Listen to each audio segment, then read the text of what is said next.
Right now we're in a weird place where there are no dinner parties going on, but when that time does come, if you're anything like me, you start worrying about all the dishes that you have to make, and the most annoying ones end up being the side dishes. You always think of what to do, how much work is needed in each dish. Let's not do that for the mashed potatoes. This is a classic recipe, so you can focus on your main dishes and still deliver a favorite side dish, hey, at least for me. And let's get on to our taters.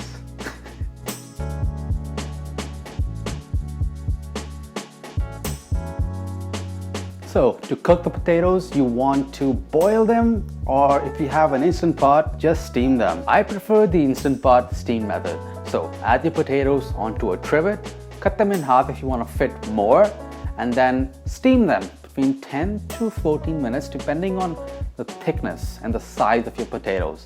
My potatoes were about 7 to 8 ounces. You can find the full recipe linked right over here. So what kind of potatoes do you need? Yukon Gold or yellow. Every time they're the creamiest, most flavorful, and have a beautiful light yellow tinge, which is going to be great to look at. So I'm using my KitchenAid mixer for this recipe.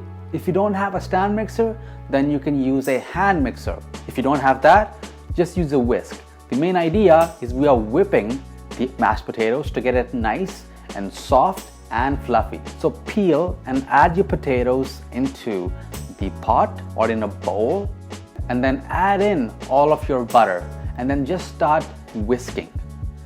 Then in a steady stream, start adding in your cream.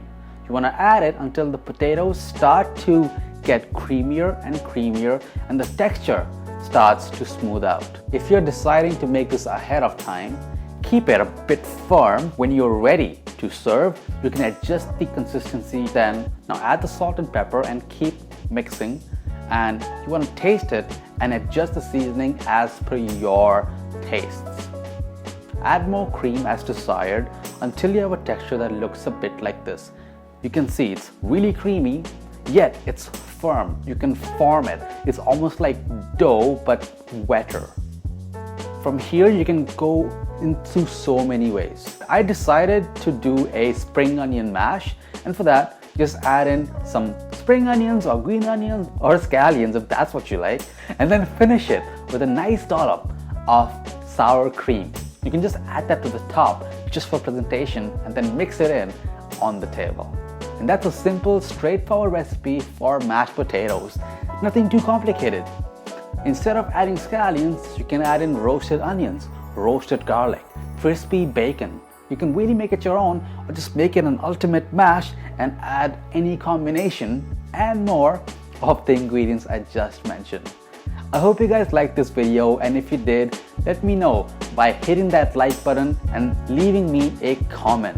Subscribe if you're not already, and hit that notification bell so you don't miss out on my next video. I'll see you on the next one. Bye guys.